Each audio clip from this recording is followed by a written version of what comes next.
Pasanglah telingamu, hai langit, aku mau berbicara, dan baiklah bumi mendengarkan ucapan mulutku.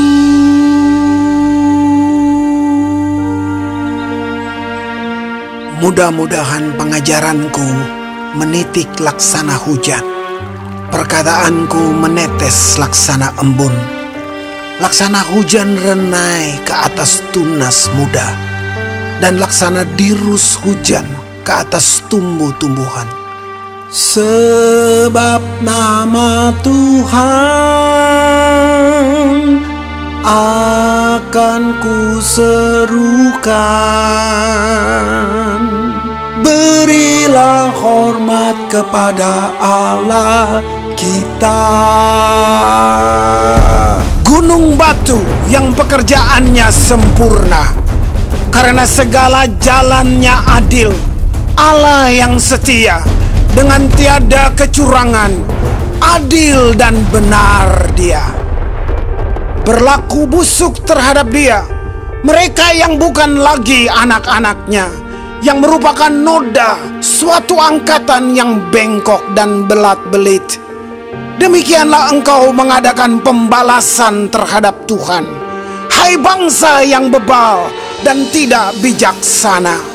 Bukankah Ia Bapamu yang menciptakan engkau, yang menjadikan dan menegakkan engkau? Ingatlah kepada zaman dahulu kala.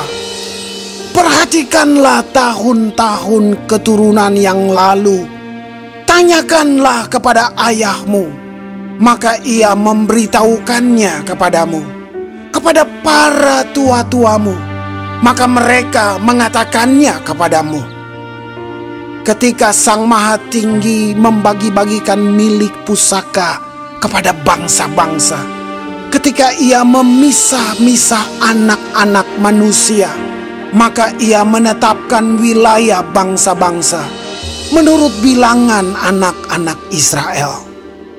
Tetapi bagian Tuhan ialah umat-Nya.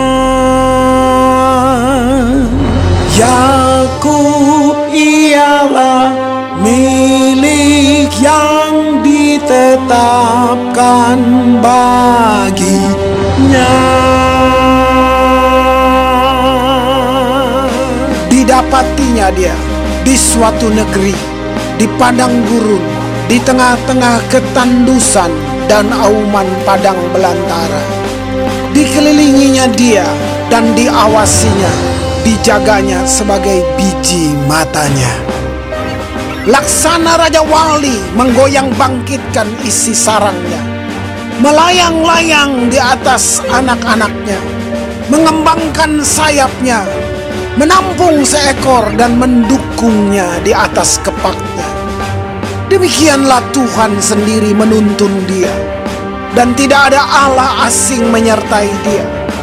Dibuatnya dia berkendaraan mengatasi bukit-bukit di bumi, dan memakan hasil dari ladang. Dibuatnya dia mengisap madu dari bukit batu, dan minyak dari gunung batu yang keras, dadih dari lembu sapi, dan susu kambing domba, dengan lemak anak-anak domba, dan domba-domba jantan dari Basan, dan kambing-kambing jantan, dengan gandum yang terbaik, juga darah buah anggur yang berbuih engkau minum. Lalu menjadi gemuklah Yesyurun dan menendang ke belakang.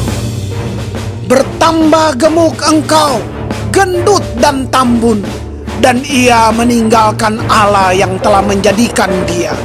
Ia memandang rendah gunung batu keselamatannya. Mereka membangkitkan cemburunya dengan Allah asing. Mereka menimbulkan sakit hatinya dengan dewa kekejian. Mereka mempersembahkan korban kepada roh-roh jahat yang bukan Allah, kepada Allah yang tidak mereka kenal, Allah baru yang belum lama timbul, yang kepadanya nenek moyangmu tidak gentar. Gunung batu yang memperanakan engkau telah kau lalaikan, dan telah kau lupakan Allah yang melahirkan engkau. Ketika Tuhan melihat hal itu, maka ia menolak mereka karena ia sakit hati oleh anak-anaknya lelaki dan perempuan. Ia berfirman, aku hendak menyembunyikan wajahku terhadap mereka dan melihat bagaimana kesudahan mereka. Sebab mereka itu suatu angkatan yang bengkok, anak-anak yang tidak mempunyai kesetiaan. Mereka membangkitkan cemburuku dengan yang bukan Allah. Mereka menimbulkan sakit hatiku dengan berhala mereka. Sebab itu aku akan membangkitkan cemburu mereka dengan yang bukan umat, dan akan menyakiti hati mereka dengan bangsa yang bebal.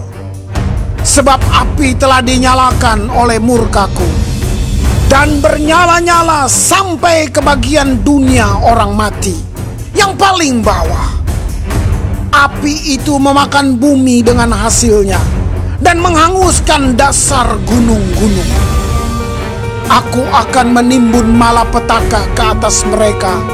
Seluruh anak panahku akan kutembakkan kepada mereka. Apabila mereka sudah lemas karena lapar dan merana oleh demam yang membara dan oleh penyakit sampar, maka aku akan melepaskan taring binatang buas kepada mereka dengan racun binatang yang menjalar di dalam debu. Pedang di luar rumah dan kengerian di dalam kamar akan melenyapkan teruna maupun darah, anak menyusu serta orang ubanan. Seharusnya aku berfirman, aku meniupkan mereka, melenyapkan ingatan kepada mereka dari antara manusia. Tetapi aku khawatir disakiti hatiku oleh musuh. Jangan-jangan lawan mereka salah mengerti. Jangan-jangan mereka berkata, tangan kami jaya. Bukanlah Tuhan yang melakukan semuanya ini. Sebab mereka itu suatu bangsa yang tidak punya pertimbangan, dan tidak ada pengertian pada mereka. Sekiranya mereka bijaksana, tentulah mereka mengerti hal ini dan memperhatikan kesudahan mereka.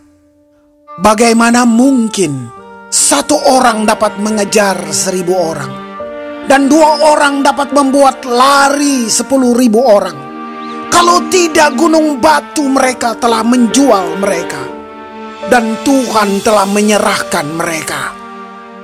Sebab bukanlah seperti gunung batu kita, gunung batu orang-orang itu. Musuh kita boleh menjadi hakim. Sesungguhnya pohon anggur mereka berasal dari pohon anggur Sodom dan dari kebun-kebun Gomora. Buah anggur mereka adalah buah anggur yang beracun, pahit gugusan-gugusannya. Air anggur mereka adalah racun ular, dan bisa ular tedung yang keras ganas. Bukankah hal itu tersimpan padaku, termeterai dalam perbendaharaanku? Hakkulah dendam dan pembalasan pada waktu kaki mereka goyang, sebab hari bencana bagi mereka telah dekat. Akan segera datang apa yang telah disediakan bagi mereka. Sebab Tuhan akan memberi keadilan kepada umatnya, dan akan merasa sayang kepada hamba-hambanya.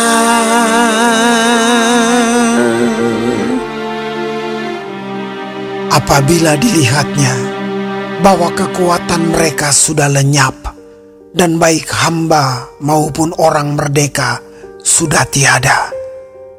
Maka ia akan berfirman, di manakah Allah mereka, gunung batu tempat mereka berlindung, yang memakan lemak dari korban sembelihan mereka, meminum anggur dari korban curahan mereka? Biarlah mereka bangkit untuk menolong kamu, sehingga kamu mendapat perlindungan. Lihatlah sekarang bahwa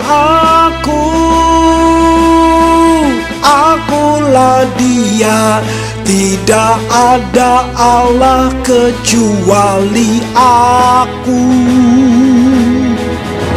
Akulah yang mematikan dan yang menghidupkan. Aku telah meremukan, tetapi akulah yang menyembuhkan.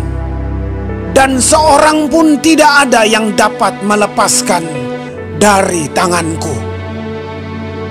Sesungguhnya aku mengangkat tanganku ke langit dan berfirman, demi Aku yang hidup selama-lamanya, apabila aku mengasah pedangku yang berkilat-kilat dan tanganku memegang penghukuman, maka aku membalas dendam kepada lawanku dan mengadakan pembalasan kepada yang membenci aku.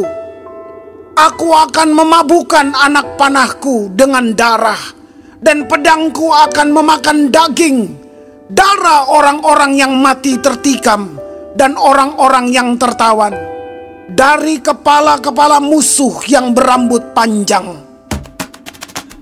Bersorak-sorailah, hai bangsa-bangsa, karena umatnya. Sebab ia membalaskan darah hamba-hambanya dan membalas dendam kepada lawannya, dan mengadakan pendamaian bagi tanah umatnya. Lalu datanglah Musa bersama-sama dengan Yosua bin Nun dan menyampaikan ke telinga bangsa itu segala perkataan nyanyian tadi. Setelah Musa selesai menyampaikan segala perkataan itu kepada seluruh orang Israel, berkatalah ia kepada mereka, Perhatikanlah segala perkataan yang kuperingatkan kepadamu pada hari ini, supaya kamu memerintahkannya kepada anak-anakmu untuk melakukan dengan setia segala perkataan hukum Taurat ini. Sebab perkataan ini bukanlah perkataan hampa bagimu, tetapi itulah hidupmu. Dan dengan perkataan ini akan lanjut umurmu di tanah kemana kamu pergi menyeberangi sungai Yordan untuk mendudukinya.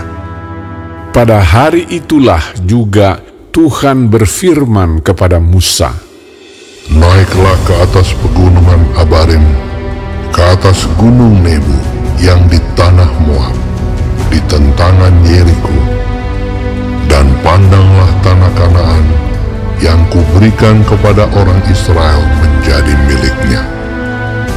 Kemudian engkau akan mati di atas gunung yang akan kau naiki itu, supaya engkau dikumpulkan kepada kaum leluhurmu, sama seperti Harun kakakmu sudah meninggal di Gunung Hor dan dikumpulkan kepada kaum leluhurnya. Oleh sebab kamu telah berubah setia terhadap Aku di tengah-tengah orang Israel, dekat mata air Meriba di Kades di padang gurun Zin. Dan oleh sebab kamu tidak menghormati kekudusanku di tengah-tengah orang Israel, engkau boleh melihat negeri itu terbentang di depanmu, tetapi tidak boleh masuk ke sana, ke negeri yang kuberikan kepada orang Israel.